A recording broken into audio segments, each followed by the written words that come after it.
Okey. So, apa yang menarik tentang Al-Quran Mubayyin ni tuan-puan? Al-Quran ini kalau kita lihat dia ada terjemahan di sebelah kiri dan juga di sebelah kanan saya lah. Dan kalau kita lihat di sini dia ada pembahagian blok. Contoh dekat sini ada blok berwarna putih, ada blok berwarna biru, ada blok berwarna putih lah. Dan sama juga dengan terjemahan.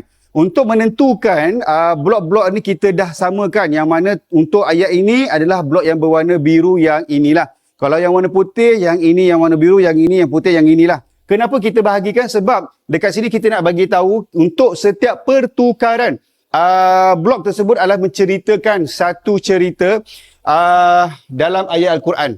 Okey. So contoh dekat sini kan kita boleh lihat dekat sini ada warna putih.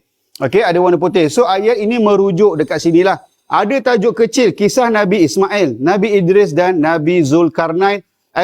Nabi Zulkifli alaihi salam. Okey, masuk dekat Nabi Yunus alaihissalam untuk ayat yang 87. So yang inilah. Yang ini. Okey, kadang-kadang bila kita mengaji Al-Quran kan, kadang-kadang bila kita mengaji Al-Quran memang ada topik-topik macam ini. Tapi kadang-kadang ayat yang kita nak baca tu kadang-kadang terlepas. Sepatutnya kena baca ayat dekat bahagian atas ni sahaja. Tapi kadang-kadang kita boleh terlepas bacaan kita. Okay, so that's why dekat sini kita keluarkan blok berwarna. Jadi kita boleh pastikan bacaan kita tu terhenti di manalah. Dan kalau selalunya kita mengaji satu muka kan. Okay, so kali ini kita cuba habiskan satu cerita. Kita cuba habiskan satu cerita. Kalau selama ni kita mengaji habis satu muka. Habis satu muka. Muka surat seterusnya adalah habis satu muka. Kan? Kadang-kadang cerita ni tergantung dekat sini. Penghabisan ceritanya dekat sini. Jadi alangkah bagusnya kali ini bila ada Al-Quran Mubayyin, kita habiskan bacaan kita dengan satu cerita. Kan? So habis cerita dekat sini, esok kita sambung balik cerita dia. Dah sambung lagi cerita dia, sambung lagi, sambung. Kan? So itulah dia untuk Al-Quran Al-Mubayyin. Dan untuk setiap pembelian Al-Quran Al-Mubayyin ni tuan-puan, saya nak bagi tahu yang mana tuan-puan akan dapat flashcard daripada kami lah. Akan dapat flashcard. So dalam flashcard ni adalah menceritakan kisah-kisah yang ada dalam Al-Quran Al-Mubayyin. So Al-Quran Al-Mubayyin ni dia 30 juzuk. So dalam 30 juzuk okey, dalam satu juzuk ada satu cerita yang kita akan keluarkan dalam cerita tersebut, dan dalam cerita tersebut kita akan masukkan dalam flashcard. So contohnya macam ni lah. Juzuk yang pertama surah Al-Baqarah ayat 31 hingga 39. Ni dia. Okey, juzuk yang pertama surah Al-Baqarah ayat 31 hingga 34. 34. Okey. So dekat sini dibagi tahu ada cerita tentang Nabi Adam alaihissalam diajarkan nama-nama. Jadi Allah Subhanahu taala menciptakan Nabi Adam alaihissalam sebagai manusia pertama dan mengajarnya nama-nama semua benda. Para malaikat tidak mengetahui perkara tersebut. Lalu Allah Subhanahu taala menunjukkan kelebihan ilmu yang diberikan kepada baginda. Kemudian Allah Subhanahu taala memerintahkan kepada malaikat untuk sujud kepada Nabi Adam alaihissalam sebagai tanda penghormatan. Semua patuh kecuali iblis yang sombong. Kisah ini mengajar kita bahawa ilmu adalah kelebihan besar dan kita perlu menjauhi sifat-sifat sombong lah. Okay. Jadi apa yang saya baca tadi semuanya ada dalam flashcard Al-Quran Al-Mubayyin. Jadi kalau siapa-siapa yang berminat, nak dapatkan flashcard ni, sila tekan bag nombor 1. Bag nombor 1 Al-Quran Mubayyin. Al-Quran Mubayyin, bag nombor 1 tuan-puan. Okay, bag nombor 1. Al-Quran Mubayyin. So ini dia, Al-Quran Mubayyin.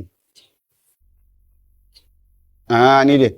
Untuk Al-Quran Mubayyin. So setiap pembelian Al-Quran Mubayyin, tuan-puan akan dapat flashcard. Okay. So flashcard ni dia macam bedtime story lah kalau kata sebelum kita nak tidur tu kan. So kita baca sikit sirah-sirah ataupun kisah-kisah yang ada dalam Al-Quran. So dekat sini kita boleh refer dan kita boleh reflect lah pada diri kita apabila kita membaca kisah yang terdapat dalam Al-Quran.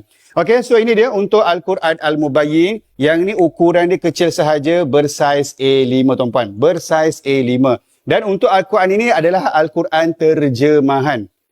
Dia adalah Al-Quran terjemahan. Tuan-puan boleh lihat ada terjemahan di sebelah kiri dan juga di sebelah kanan. Dan dalam Al-Quran ini kita dah bahagikan kepada dua blok lah, iaitu blok berwarna biru dan ada blok berwarna putih. So untuk setiap blok kat sini menceritakan satu kisah yang ada dekat dalam ayat Al-Quran lah. Contoh untuk blok berwarna biru ni kan. Okey, blok berwarna biru ni. So kita boleh lihat cerita tentang risalah Al-Quran. Risalah Al-Quran ya, untuk yang berwarna biru. Kalau yang warna putih ni pula kisah Nabi Musa alaihissalam di lembah suci. Jadi masuk saja ayat yang ke-7. Ada cerita yang lain dah. Ada cerita yang lain. So dekat sini kita boleh agak dan kita boleh tahulah kita nak hentikan bacaan kita tu dekat mana. Kalau selama ni kita mengaji Al-Quran satu muka surat kan. Okey, so kali ni kita cuba ubah, habiskan kita punya cerita pengajian kita, habiskan dengan satu cerita.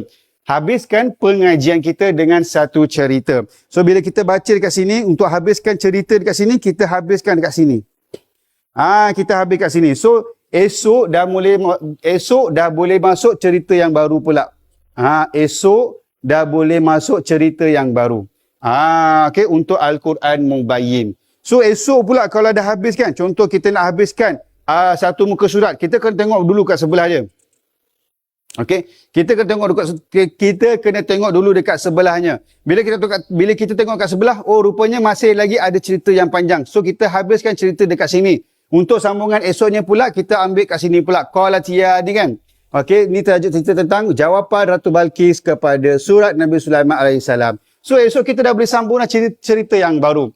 Kalau kata selama ni kan kita mengaji satu muka, esok satu muka, lusa satu muka kan. So kali ni kita cuba habiskan cerita pengajian kita. Kita cuba habiskan. Jadi kita habiskan kat sini, esok sambung cerita yang baru. Kita nak baca berapa muka. Kan sahaja cerita yang ada dalam Al-Quran ni, esok masuk cerita yang baru. So itu dia untuk Al-Quran Al-Mubayyin. Ini dilengkapi dengan wakaf, ibtidak dan tajwid berwarna tuan-puan. Wakaf dan tajwid berwarna. So ini dia, majap. Oh, tak nak keluar pula. Okey dia. Ini dia wakaf ibtidak. Okey. Merah dan juga ada warna hijau. Warna hijau sebagai bacaan berhenti dan mengulang. Untuk warna merah, bacaan berhenti tanpa mengulang. Jadi kalau kata tuan-puan tak tahu nak cari ayat nak berhenti dekat mana lah kan, tak tahu nak berhenti dekat mana, nak ulang dekat mana, nak sambung dekat mana, tuan-puan tak perlu risau dengan Al-Quran Al-Mubayyin, kita dah tidak. Jadi ikuti sahaja paduan yang kita sediakan dalam Al-Quran Al-Mubayyin dengan disertakan tajwid berwarna. Dengan tajwid berwarna. So mudahlah lepas ni kita nak mengaji, kita ikut sahaja warna-warna yang sesuai, warna tajwid dan juga warna wakaf ibtidak. Okey. So ini dia untuk Al-Quran Al-Mubayyin, dapatkan dekat dalam beg nombor 1. Al-Quran bersaiz A5. Al-Quran terjemahan tuan-puan. Al-Quran terjemahan bersaiz A5. Baik, kepada yang baru masuk dalam live Al-Quran Karya Best Haris, jadi saya minta kepada yang belum